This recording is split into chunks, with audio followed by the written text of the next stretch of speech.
this is Bob Wells here, and welcome to Undercurrent Stories. This is the show where we hear about people's interests and uncover some fascinating stories at the same time. I hope you enjoy today's show.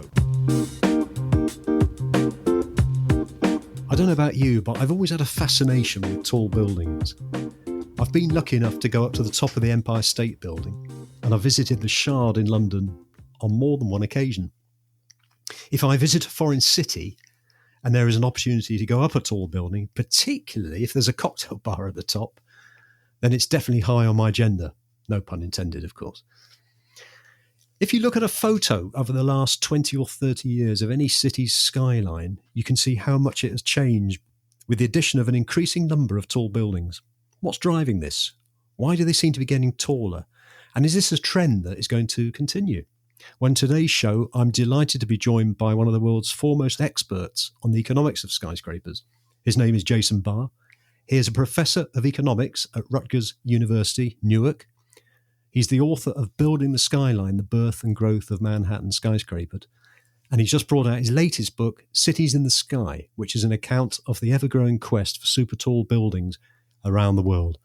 Hello and welcome to the show, Jason. Oh, thank you. It's great to be here. Are you at the top of a tall building? No. I'm not. I'm just speaking from a humble building right now. Well, great to have you on. Thank you for coming on again. Before we talk about skyscrapers and your latest book, could you just please tell us a bit about, your life's journey and how you got into becoming interested in tall buildings, please? Sure. So I grew up on Long Island, which, as you probably know, is a sort of a massive suburb of New York City. So it's just basically, New York, you have Brooklyn and Queens as part of Long Island. And then once you get past that, it's just basically single family homes till the eye, as far as the eye can see. My father was from the Bronx, and he worked in Manhattan for basically his whole career. So I grew up in the suburbs. I saw my father's, working and going into the city a lot. So in the 1970s, when I grew up, it was a very dark time for New York. So I guess as a kid, I had this sort of strange fascination with New York. I wasn't really sure what to make of like the big city. And then as I got older, I started going into New York and really experiencing it. And so really in my 20s, I kind of developed this real passion for New York City. And then when I went to Rutgers as an economist, I said, you know what, let me start diving into some research topics related around both New York, skyscrapers, cities more generally. And so that's how it got started in the early 2000s with my research agenda, combining both my my personal interest with a professional interest in cities and data and things like that. Yeah, it's interesting. So it's sort of become a passion for you. Yeah, absolutely. I mean, I've been very lucky. At Rutgers, I'm in the economics department, and you obviously, part of the job is doing research. And so I've been lucky in the sense that I've been able to find a research trajectory that's both fascinating from a professional level, but also sort of just part of my own sort of personal interest in my fascination with New York and cities more broadly. So in that way, I've been pretty lucky. Just on the history of skyscrapers, I mean, two questions really, a forked question. When was the term skyscraper sort of first? When did it first come around? And the other question sort of aligned to it was, when and where do we consider the first skyscraper to have been built? Great questions. So the word skyscraper, before it's used for tall buildings, was it had a multi-purpose usage. It was used to describe any tall or high thing. So in the 19th century, a skyscraper referred to a type of ship's sail, a tall horse. In baseball, if the batter hit a fly ball or a home run, the press would call it a skyscraper. I even saw a reference in the mid-19th century to flowery hats that women wore. They were called skyscrapers. So it didn't start showing up in the press to refer to a tall building until about in the early 1880s. So the earliest reference to the word tall building, I should say, the earliest reference to a quote-unquote skyscraper specifically to a tall building shows up around 1882, 1883. And they were talking about New York City mostly, and to some degree Chicago.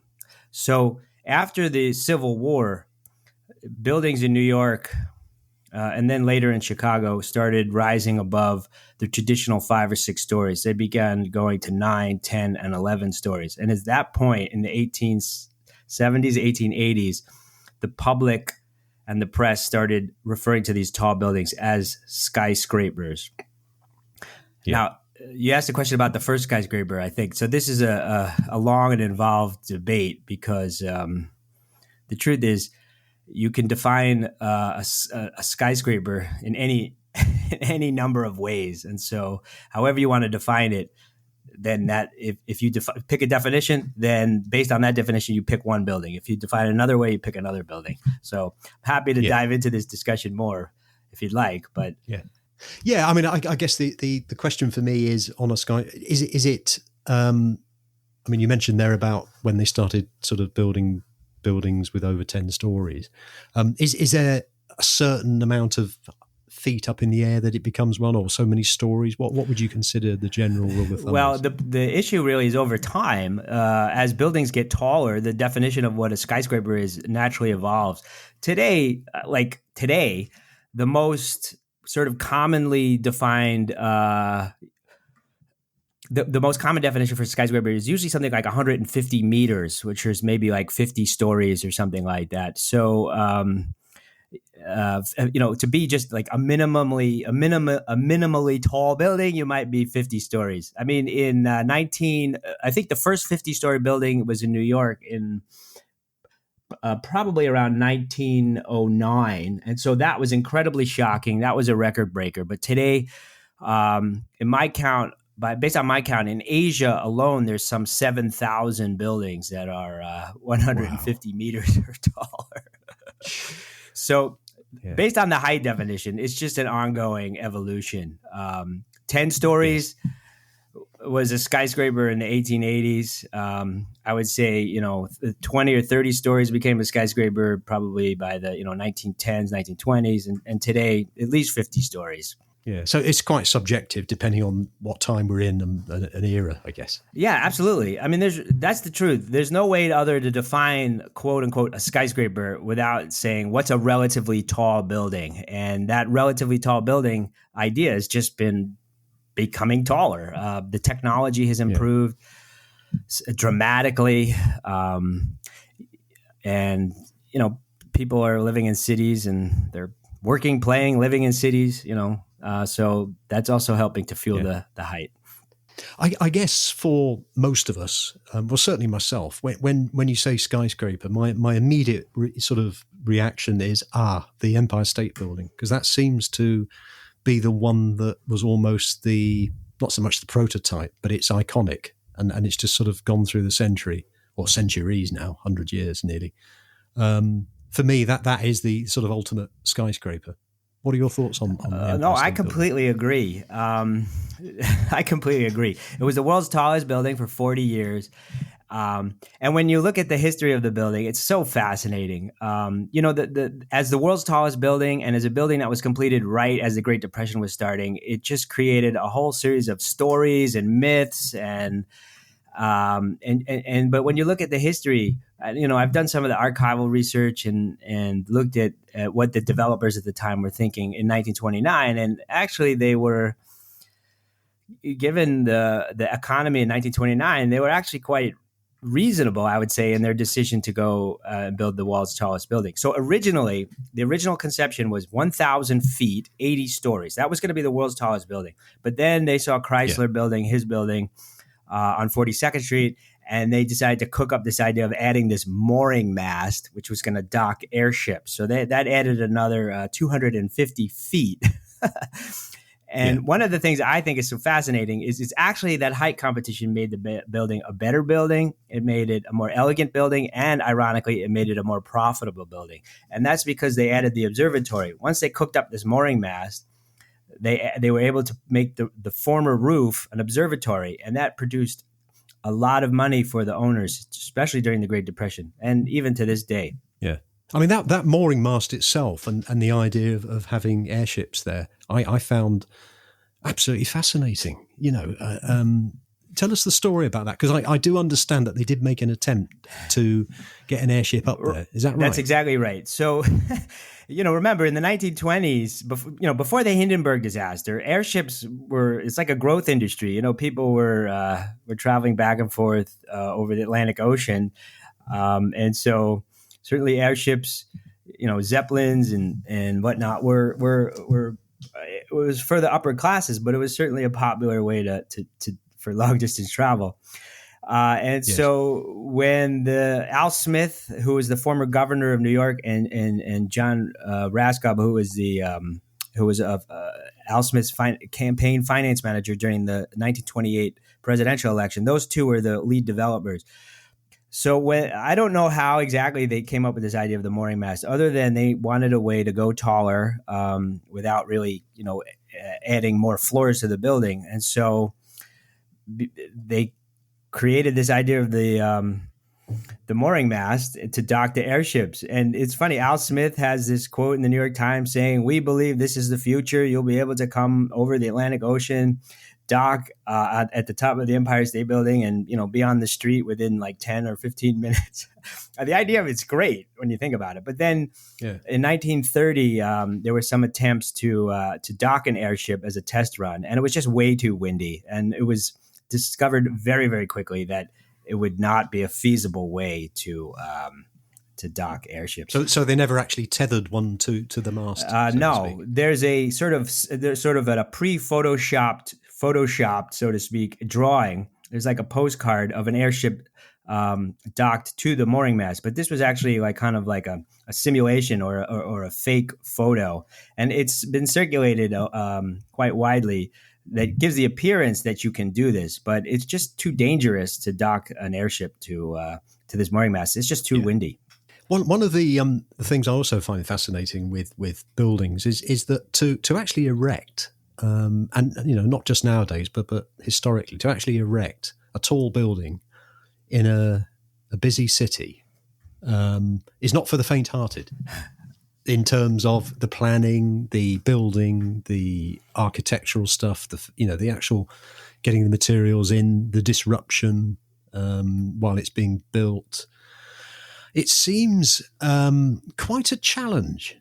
And yet they're built. Could you just tell us a bit about the process, please, Jason, in terms of how you would go if I decide I want to go and put a tall building up in a city? What type of challenges will I face? Yeah, sure. I think if you're looking at London, for example, the example of Irvine Seller for the Shard is sort of a classic example. So he was kind of a real estate owner, developer, and then he bought this property by London Bridge. It was like a sort of a modernist building, I think from the 70s, and so he just bought it as an income producing property. And then there were some white papers, I think, in the late 1990s to have London refocus towards transit-oriented development.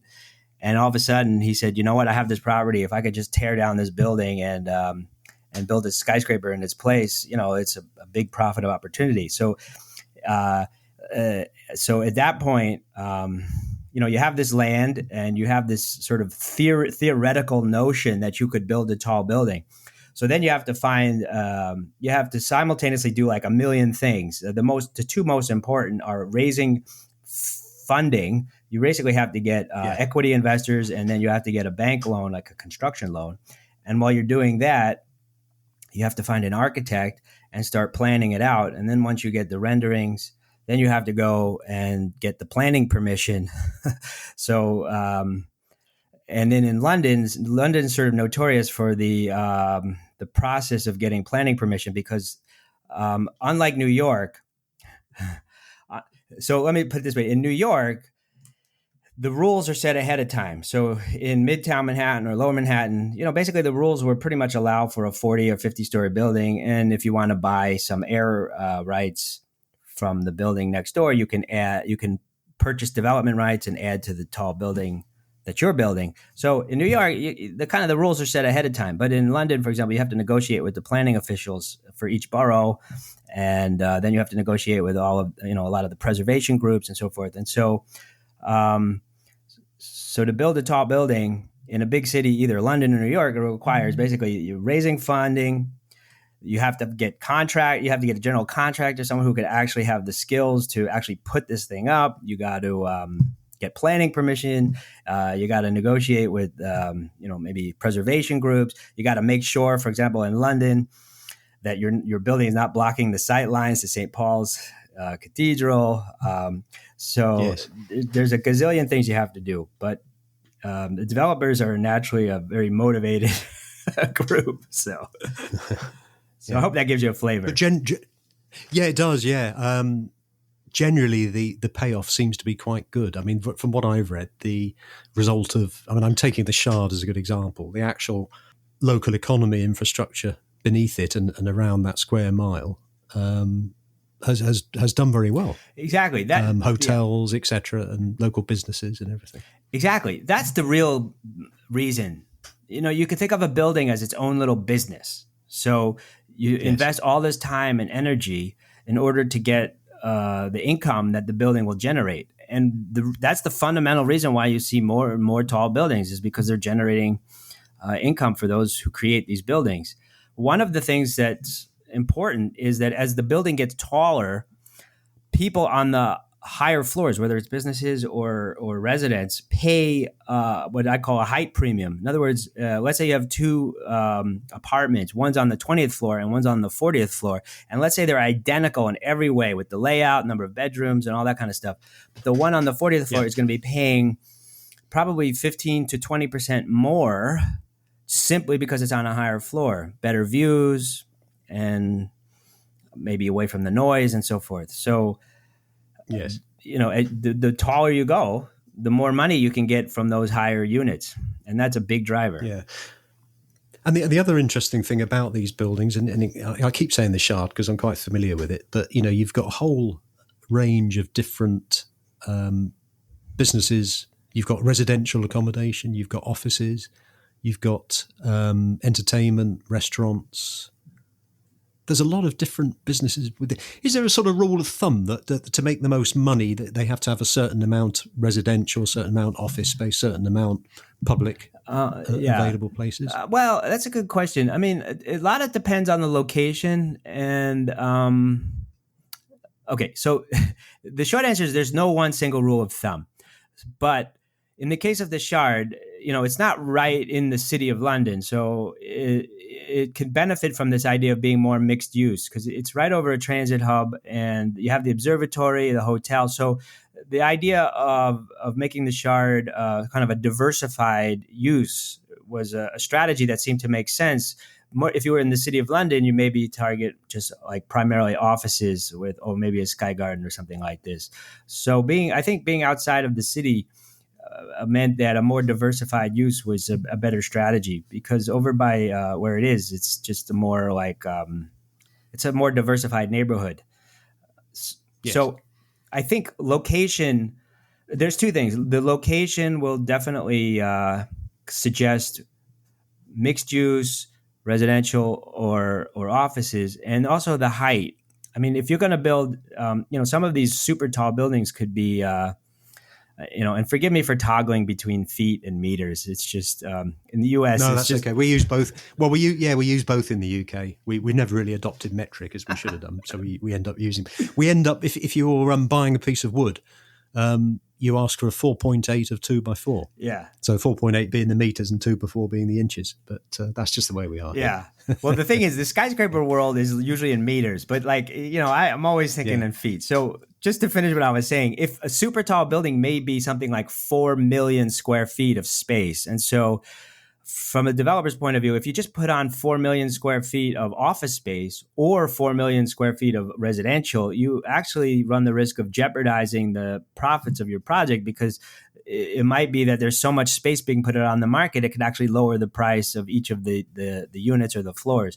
So super tall buildings today tend to be a mixed use simply as a way to kind of not sort of self-sabotage and make sure that each floor is generating the exact highest possible revenue. I was fascinated when I was doing the research on this, Jason, fascinated to see how there was a drive for skyscrapers to become taller and thinner due to something called FAR. That's right. Would you be able to explain what FAR means and if it's still in existence? Oh, yeah, absolutely. FAR stands for floor area ratio. And so that's basically in New York and many cities around the world, the planning officials will limit we'll come up with this number, which is the FAR. So if you have a lot that's 10,000 square feet and you have a maximum allowable FAR of 10, you multiply 10 times 10,000 square feet, and that gets you 100,000 square feet. That's the amount of building space you're allowed legally to build. Now, you can build that flat, or you can go taller and skinnier. So they actually had this in London. They abolished the FAR rules, I think, in the 80s, but they actually had this in London for some time. So by limiting the FAR, the idea is to make sure that if buildings go taller, they become skinnier. And it was a planning idea that was trying to figure out how to balance, the need for real estate for people to have real estate in the cities and buildings to accommodate, offices and so forth, but without creating overly congested streets or creating shadows. Yes. So that's arguably the FAR limits are the most popular, most common way that cities regulate skyscrapers today. Yeah. So if you've got an area of, say, an acre, and it's a ratio of 10. Does that mean, in theory, you could have 10 acres of space? Exactly. That's exactly what it means. I'm using that. But I mean, an acre is a huge... Yes. 10,000 square feet is a quarter of an acre, let's say. So 100 by 100. Yeah. So the Empire State Building has... the Empire State Building, when it was built, there were no caps or limits on the FAR. So it was just it was based on the rules... The shape of the building and so forth is based on rules that were established in New York in 1916. Having said that, if you actually said, what is the FAR of the Empire State Building, it is about 31. So it has 31 times the floor area relative to its lot. And the reason it's so big, in part, is because the economics work, because the lot of the Empire State Building is huge. It's a huge lot. And so building a tall building on that lot at the time was economically rational. Yeah, and I guess it probably still works up to a point, in as much as, if you're building an office building and you've got people coming to work in a car. I know it's not quite the same in cities now, but it would you could have a car park underneath and it would probably house the cars. Whereas if you had far too much office space, people then got a problem parking, haven't they? Yeah, that's true. I mean, so by limiting FAR, you're basically saying, yeah, exactly. We're going to limit how much floor area or how much rentable or sellable space you have. And so again, part of that idea is by capping this FAR, you're limiting how much building space, and you're therefore trying to reduce things like traffic congestion and things like that. Yes. So yeah, it's very popular. Yeah, and just talking about office space, obviously when COVID came along 4 years ago, totally changed things. Things have got back together. What's the situation now like in the US, certainly on the East Coast, in terms of office space and people commuting, working from home? Are offices full again, or are they having to make that space available for other business opportunities? So in let's just use a New York example. It's a bit of a mixed bag. I mean, a lot of the older office buildings, the buildings that were built in the 80s and the 70s and the 60s, they're still like half full. So the standard now today is people are coming into the offices 2 or 3 days a week. That's like the UK. Yeah, so local officials are doing their best here. The Department of City Planning is trying to move to incentivize the conversion of these buildings to residential. That's slowly happening. Part of the problem is in the 80s, let's say, or in the 70s, they were building these office buildings with these enormous floor plans, with enormous floor plates, and these don't allow themselves very readily to be converted to apartment buildings. So you need to come up with a way to create a light shaft in the middle of the building.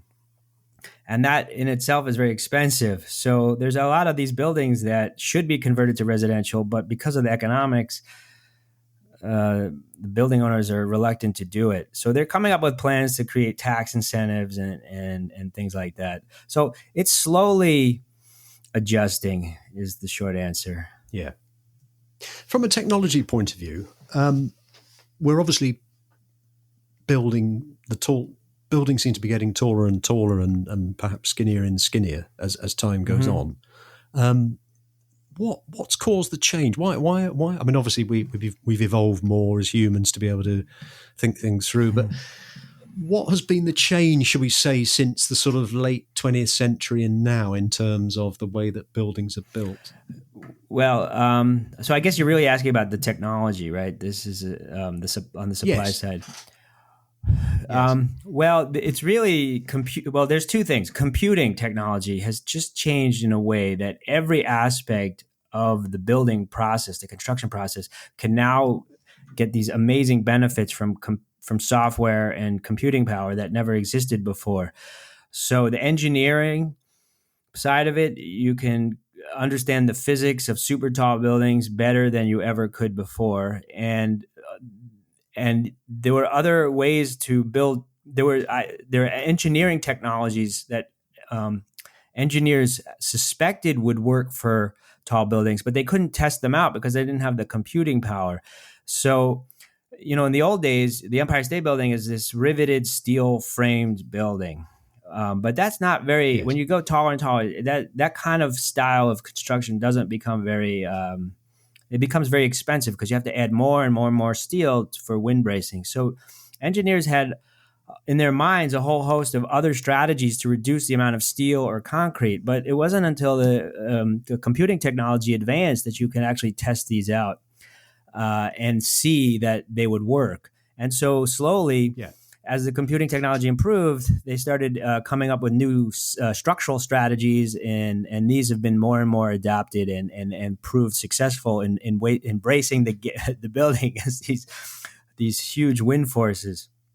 Another aspect of this is they can put building models in wind tunnels, so they can test out how well the building reacts to the wind or simulated wind, and then they can make adjustments to the design to make sure that the building is steadier. So the evolution in structural design and wind tunnel testing and some other strategies, which I'm happy to talk about, are just being they're made easier and easier as more and more of these strategies are employed in tall buildings around the world. And talking about around the world, where's the biggest growth area at the moment for tall buildings? I mean, presumably there's still more going on in the US. Are there any more planned in the US? The US will always build tall because center cities like New York and San Francisco and Chicago, there's always going to be a demand. Okay, so there's always going to be a demand for brand new office space. That's not going anywhere. So the real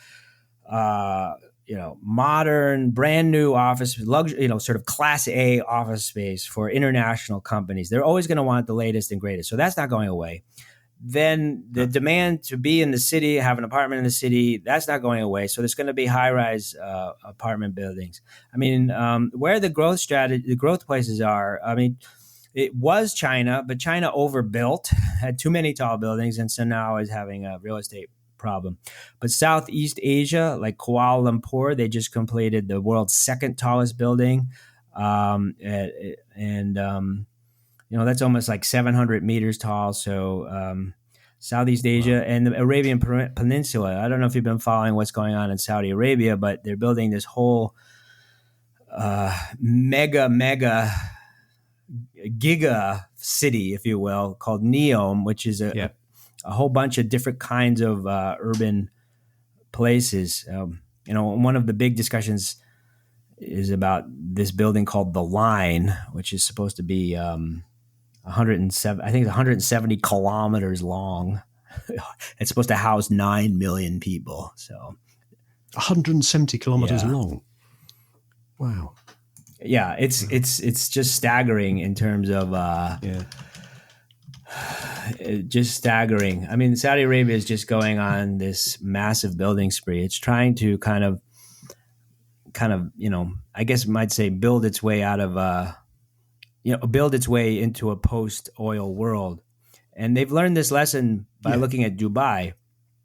Dubai never really had a lot of oil, and what oil money they had, they used towards diversifying their economy and building high-rise condos and hotels and luring international firms. And so NEOM in Saudi Arabia is an attempt to kind of replicate this, but on a much more massive scale. When they're building a tall building, they have to take into account things like fire, wind, safety of elevators and things like that. How safe are the new buildings in terms of fire, Jason? Oh, well, they're very safe. Basically, again, building tall buildings is a 150-year process here. And so, and don't forget, you have those local officials and the building regulators, and there's every city has its fire and safety codes. And so, and the engineering profession has, best practices and things like this. So, there are tragedies that happen, of course. The Grenfell fire, for example. Absolutely. But I guess from the macro perspective, both the engineering knowledge, both the safety and fire regulations are, require, sprinklers. You have, every 20 to 30 floors, there'll be a mechanical floor, which will have water tanks. And so if there's a fire, there'll be enough water that will just flow downwards through the sprinklers for enough time for everyone to get out and get to safety. So, safety is arguably one of the most important concerns. And so, and in terms of what they're actually built on, I'm thinking you mentioned sort of the west coast of San Francisco there, and I immediately think, earthquakes and stuff like that. Presumably, they have systems in place that are designed to withstand certain, certain ratio of earthquake. Do they, or do they just not build them on any zone where there's a potential earthquake? What happens is if you can build near fault lines or on fault lines, you just have to. It just requires extra engineering and design strategies. If an earthquake happens, the building needs to be able to sway, and so. Yeah. You just have to make sure that the building can move with the earthquake. And so you want to, it introduces an extra level of complexity in terms of the engineering. But again, it's a very known entity. It's a problem that has been solved and is solvable. So if an earthquake happens, obviously you might lose your windows or power and things like this. But the key is to make sure that the structural integrity remains. And the engineers, they know how to do it. And does that mean that in an area that isn't specific, isn't necessarily earthquake prone, that they will still put the same elements of safety in? Right, but if it's not in a seismic area, then you don't need to worry about the seismic engineering, as it were. That's what I was trying to say. Yeah. So, okay. Every condition. Let's put it this way. Every lot and every city has its own series of engineering considerations. Some places have a very windy environment, but not very seismic. Some places might have not so much wind, but are earthquake prone. Some might be earthquake prone and very windy. So there's basically a whole suite of engineering strategies and tricks that can solve it. Now, the question then becomes, what is the cost of doing this relative to the benefits? And, a place like San Francisco, although they're having a tough time with their office market now, historically, the benefits have been worth it because of just the San Francisco being the, kind of like the West Coast, economic hub that it is. Same thing with Hong Kong. By the harbor there's geology problems, and so they figure out how do you create a foundation to keep the building stable, and there's all kinds of clever strategies for that too. And I guess the foundations vary. I guess the deeper the foundation, the sort of more rigid it is, but it depends on the geology of the local area. Is that Absolutely. Right? So again, that's the problem with planet Earth is the geological conditions vary enormously from one place to the other. But again, as long as the demand for going tall is there, both the developer, the architects, and the engineers, they come up with strategies. So in New York, the old days in the 1880s, 1890s, they used what was called a caisson. So that was an empty box. You would get these diggers, they call them sandhogs. They would go inside this empty box and they'd start digging the soil. And they just bring the soil out of the box, and the box would start to slowly sink. And then when this sinking box hit the water line, they'd start pumping in compressed air, and then they'd keep digging and digging. So the bottomless box would sink to the bedrock. And then when they did that, they would fill it with cement, and then they would build up piers that would allow for the building to rest on these piers. Oh, right. So they would hit the water table and go below exactly it. Using compressed air. Right. So this is how they built the Brooklyn Bridge in the 1870s. And then they used this caisson technology to anchor skyscrapers to bedrock in Manhattan, let's say in the 1890s. A place like Dubai, the bedrock is really bad, and it's like it's crumbly. So what they did was, and it's pretty far down. So what they did was they drilled concrete piles into the sand and below, and these concrete piles, through friction, are pretty rigid. And then when they have these, they create many of these concrete piles on the site, and then they lay this very thick concrete map. A concrete map might be like 2 or 3 meters thick. Then they put the building on top of this. So in the Burj Khalifa is an example of where the building is not anchored to bedrock, rather it's just sitting on these piles, these long concrete piles, which are through friction holding the building in place. Wow. The other thing that I find fascinating is the wind and the effect it has on a tall building, in as much as the building itself, particularly at the top, is swaying, isn't it? Yeah, exactly. So the problem with wind is obviously that it causes the building to sway, but the economics of trying to prevent this sway mean that it makes it prohibitively expensive to actually make the building perfectly rigid, because you'd have to add more steel and concrete, and at that point, it's just the expense grows like exponentially. So the key in the 21st century. And these are strategies they worked out basically in the 60s and 70s, is to make sure that the building sways just gently enough during normal wind conditions that you don't perceive it. And so there's a rule of thumb engineers have that I think for every 1,000, I want to say, feet of building height, if the building moves 2 feet off the horizontal, I'm sorry, if it moves 2 feet off of the perfectly vertical position, you won't feel it. And so there are a ton of strategies. Yeah. Yeah, as much as 2 feet. But the point is, the building is so tall that 2 feet, proportionally speaking, is a rather slow, and you can't feel it. Yeah. No, I was just imagining if you're having a cup of tea, whether you feel yourself swaying a little bit like you would on a boat. No, well, the point is, these are places where people live and work, and they spend many hours. And so if you become even like if you have any motion sickness, all of a sudden, nobody's going to want to be up there. So on a boat, we tolerate it because we know we're on a boat. But for an apartment, you can't. It can't be part of your day-to-day life. No, of course not. And in terms of the future, where do you see the future for skyscrapers? Well, I think the future is ever upward, so to speak. Urbanization continues to be dramatically important for the world economy.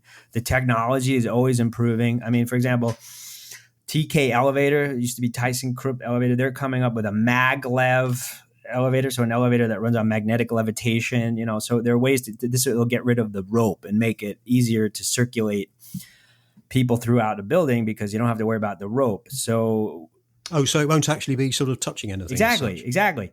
And so in this way, you could, if you have this maglev elevator, you can go, in theory, you can have shafts that are horizontal and vertical, and you can move people almost like from Star Trek. I don't know if you watch the old Star Treks, the USS Enterprise. They get into they basically get into the elevator and they go anywhere on the ship that they wanted. And just there's just the truth is tall buildings sell. I mean, observation decks and hotels and apartments and global companies, they want the latest and greatest. And so and the other thing too is just economic growth. I mean, as developing nations become developed, or if developing countries want to become developed, they've embraced the tall building. They look to the Empire State Building. Everyone wants their version of the Empire State Building. Yeah, absolutely. It becomes an icon, doesn't it? And the other thing I wanted to talk about was I interviewed a guy a couple of years ago, looks after bees in New York, and he was talking about the amount of green space there is up on some of these buildings where he looks after his bees. Is that something that you're familiar with? Well, I'd say New York is a little slow on embracing green space within buildings. The model city is Singapore, where now the rules are for every square foot of building space you build that's new, you have to have an equivalent. Not every. I should say this: every square foot of lot that is built on, you have to have the equivalent equivalent area of green space. So in Singapore, where it's basically equatorial, you can have plants and vines and open gardens year round.